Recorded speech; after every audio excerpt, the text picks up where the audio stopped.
Mike. Hey, Dave, how you doing? Yeah, this is Dave, man. I got the stuff. You gotta be careful with that down here in Florida where you're calling. They tap these phones for that kind of thing. All right. That's why I wanted to find out where am I calling. Tampa, Florida. Good old Tampa. What's going on, Mike? Nothing. In the house. I just got off the phone with Madeleine Wade. Oh, perfect. She had nothing but good things to say about you. Oh, okay, great. Yeah, well, I was very, very pleased with the fact that her and James, gave me an opportunity to act in her film, because I think it's a pretty cool piece of work.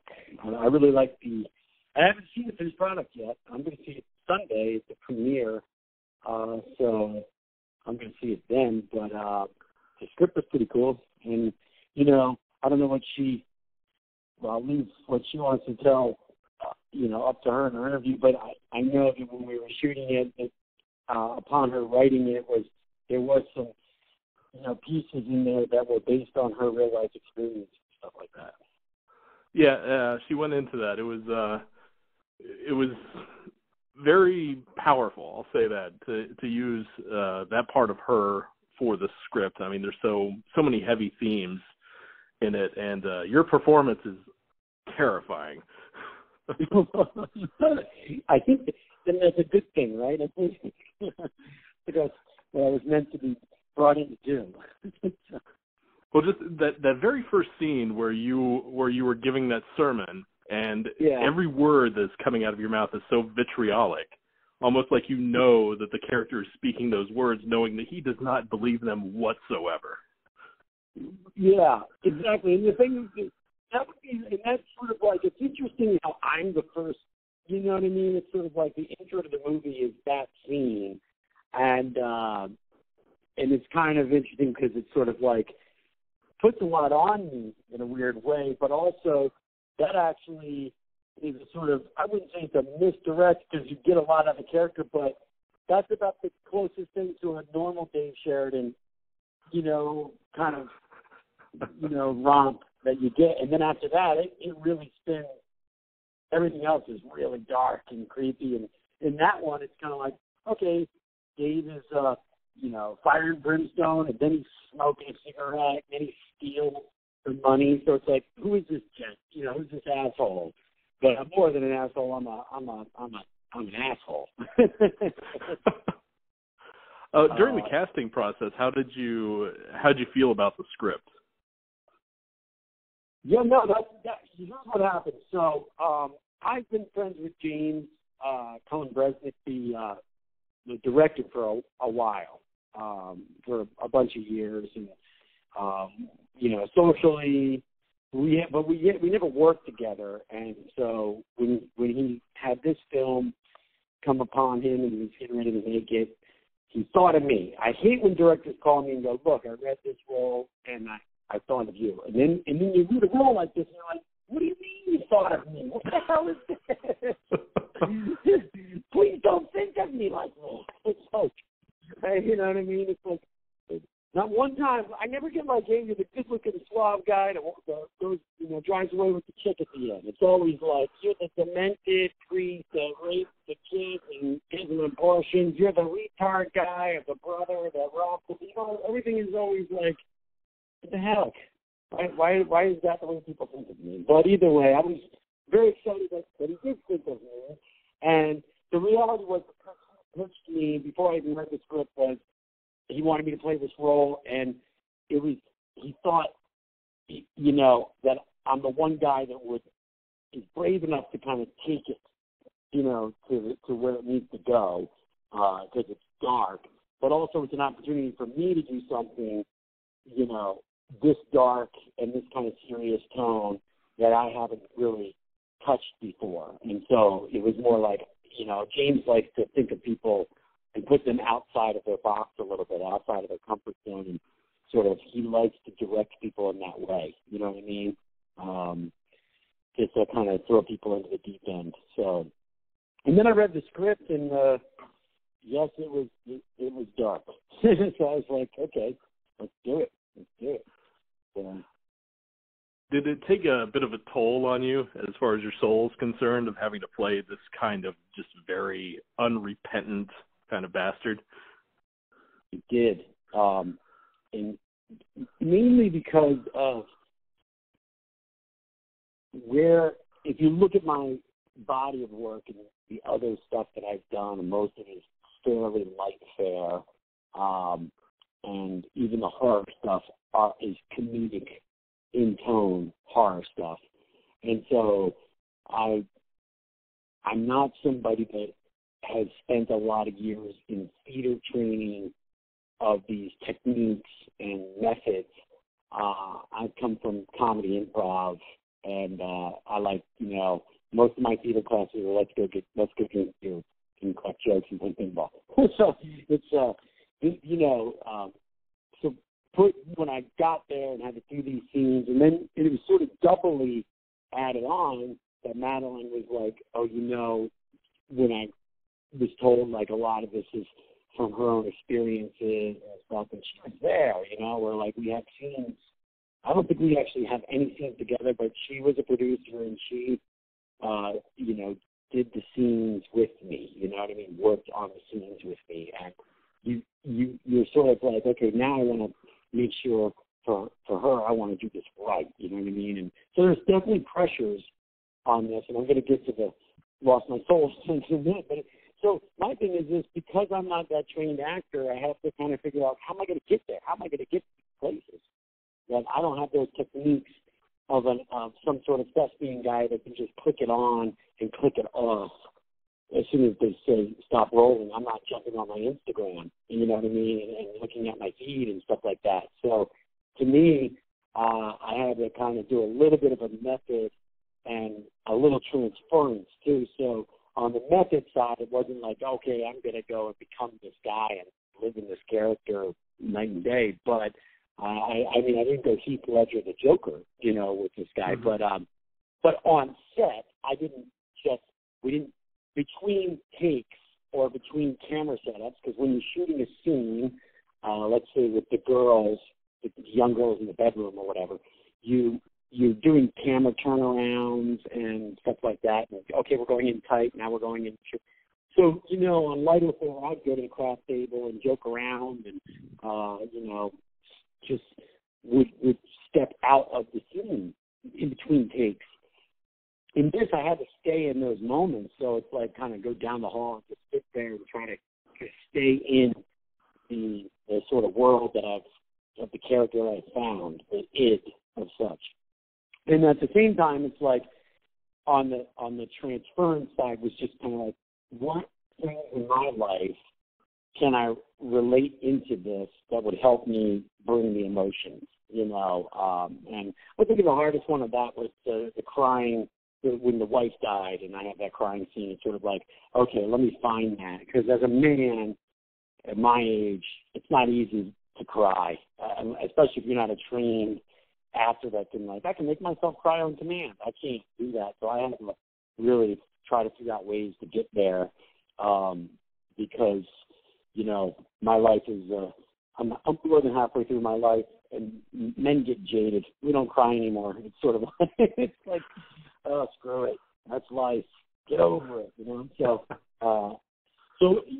So finding all those moments, and you saw the film, and then sort of having to kind of meander in that stuff a little longer than maybe some actors do on screen. Try to keep it, so I'm staying in it. And leaving set during this film, I was drained. I was more drained than anything I've ever shot before on an emotional level, on a sort of like empty level. Like I felt depressed leaving, and I could see how dramatic actors, how it can be very anchor on them and sort of, just like a thing that's just hard for dramatic actors to kind of get away from if they're doing this stuff for so long. And I bring up Heath Ledger and the Joker. I know that he really got into that character and really had issues getting out of that character, and I could see how you could walk away, because there's all these endorphins and, you know, the serotonin and adrenaline and all this stuff that is basically, you know, you have stored up, and you're just shooting all that stuff to create these moments and, you know, bringing the emotions and the crying and stuff, whatever it is, the anger, and your body has to refill all that. So you leave the set kind of totally drained, you know. And look, would I do it again? I certainly would do more of these type of characters and stuff, but I definitely left going, man, I love doing comedy. I love this comedy. I was like, give me comedy any day. I love the comedy. Completely opposite. Comedy, you leave high as hell, because all you're doing is you're having fun in the scene. Then you're coming off set and having fun with the cast and crew, and then you're leaving, going, all right, let's go to the bar, you know, and then you go to bed and you get up the next day. It's a lot more fun than, okay, what am I doing tomorrow? Oh yeah, I'm giving that kid an abortion. Oh, jeez. How long did it take for you to get out of that funk that the role put you in? Well, it's like, you know, look, the good thing was this was an independent movie. The shoots, it was not a 6-month shoot. It was, you know, I think it was like a 3-week movie, you know, 21 days or something. And I wasn't on all those days, but it was also around Christmas time. I shot it in early December. So it's like Christmas time. Not long, but it was like, you know, I think I felt bad for like a week. You know, I didn't feel like myself for about a week after wrapping the film. Would you ever want to put yourself back into that situation with that type of character again, or do you want to just try to stay far away as possible from it? I would. I would, only because the reason I even did it in the first place in this particular case, I definitely like how James wanted me to do stuff I haven't done and be challenged. Obviously, I get off on trying to get challenged and doing stuff. So I would want to do that kind of bucket. I'm still going through my bucket list of, hey, can I play? Like, I just got done playing a really demented bad guy, but like a kind of peck and paw, you know, what's that? Pulp movie. You know what I mean? Like a kind of grindhouse movie where I play like that kind of bad guy with tattoos, and I'm sadistic, and, you know, poke people's eyes out and stab people and kill people. So that was a lot of fun. I definitely did not. Again, you carry that stuff with you, so when you're going to your hotel and your key doesn't work, and then you go up to the front desk to get a new key, you're still that bad guy, you know, because I got the tattoos and stuff, and I'm like, my key doesn't work. Fucking key. It's like, geez, buddy. You know. But yeah, like I'm not going to steer away from it, but I would say that I would definitely want. I probably would look closer at the material and make sure that it warrants that it's going to be a good script, that it's going to be a good movie. I wouldn't want to just play a role like this again and go through the sort of negatives of what I went through afterwards and during on a personal side. I wouldn't want to go through any of that if the script wasn't what I felt it could be, you know. In this particular case, I think this film was pretty fun and pretty awesome in terms of how it's going to come out. And I've been wanting to work with James for so long and the stuff that he does. The interesting note on this film to point out, hey, is this a podcast or is this like an interview and then you write it up? It's a podcast. Oh, right. Hey, but you're going to hear my voice. Well, I need to talk in a more silky voice then. Oh, I didn't know that. I was going to say this is James's first true independent movie. Now, obviously, the other ones are independent in nature in terms of they weren't major studios, but they were backed by production companies that have had distributing already lined up and have a release date, or therefore you'd be beholden to bosses and producers that are hiring you, you know what I mean, paying, that have already bought your product, you know, kind of overseeing how you're going to do it. In this particular one, they raised the money, the financial money independently, and, you know, really had the freedom to do a film the way they wanted to do it, and also take the time to do the editing, the sound, all that stuff. But you're not beholden to a deadline of, hey, you guys have to get this in. You have to get this in. So, and it's also James' first opportunity now to go out to like film festivals and have, audience film festival judges and stuff like that view it. So, which is what we're going to be doing Sunday and Thursday. This Sunday, I think it's at the Golden State Film Festival in California. And that's where it's going to premiere at the Man's Chinese Theater. Or actually, I think it's called like TCL Chinese Theater. They keep changing it. But it's the Chinese I still call it the Man's Chinese Theater. Well, I was actually thinking like it used to be Grauman's, They should just call it Grauman's because that was like when it was an independent, like the guy Grauman, whatever his name was. I want to say Stan Grauman, Phil Grauman. I don't know. He's the one that really founded the theater, did all in the heyday with all the hand pranks and stuff like that, Mm-hmm. Have you ever been, have you ever visited it? Oh yeah, I was by it December of 2017. I was in Hollywood. Yeah. What were you doing in Hollywood? I was taking care of some things for the last place I was writing for. Kind of my exit interview. All right, cool. Yeah, I always like that place. It's gonna be cool. It's gonna be cool to have a premiere there. I think this will be my third one now. And then it's also playing at the NoHo Cinefest in North Hollywood on the 27th of. It's Wednesday the 27th, I think 9:50. And you can go if listeners are in the area and they want to come to. These are both open to the public to get tickets to through the film festivals. Again, it's the Golden State Film Festival and the NoHo Cinefest. It's this Sunday and Wednesday the 27th. And then I think it's out in VOD on April 9th. Is that what they told you? Yep. No. Yeah. But I would definitely do it again. But if you ask me, flip a coin, or, pick a card, one's comedy, and one's these dark dramas, I would take the comedy. That's what I've done for so long. It's my comfort level. So, and I really do enjoy making people laugh. I feel like that. I when I go to bed at night, I want to make sure I left people smiling in some way. It's the least I can do since I'm kind of an asshole in life and everything else.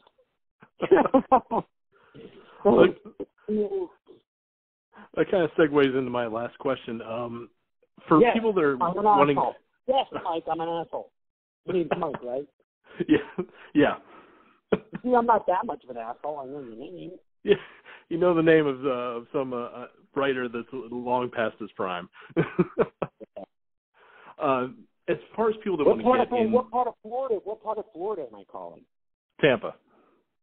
Okay. Yep. Yeah. Used to be in San Diego, used to be in Hollywood, and now I'm just... It's funny you're in San Diego because Tampa is kind of the whale's vagina of the East Coast. You know what I mean? They're very similar. I found out they're almost the same. We have the same kind of asshole retirement people in both cities. Yeah, exactly. There are equal amount of sort of like washed up dudes living on boats in a marina, and both of those. And I think there's an equal amount of guys that live on houseboats that try to solve crime in both of those cities. So. Yep. I did not feel away from home when I was there, except for how much everything costs. Yeah, exactly. That's true. At least I could be a slob here and still have money. There I couldn't do anything, and I'd still be a slob. Right. I like Tampa a lot, though. As far as people that want to get into the business, that are still trying to break in and find their voice and find a way to make it in Hollywood, what would be your advice to those people? Okay. So this is a question you're saying, right? Yeah. Okay. Question is, do I have any advice for people that are trying to break into Hollywood or find their voice? Yep. Okay. Well, it depends on your age, first of all, because if you're young, then I would say get the hell out in Hollywood and move out there and hustle every which way you can. You know what I mean?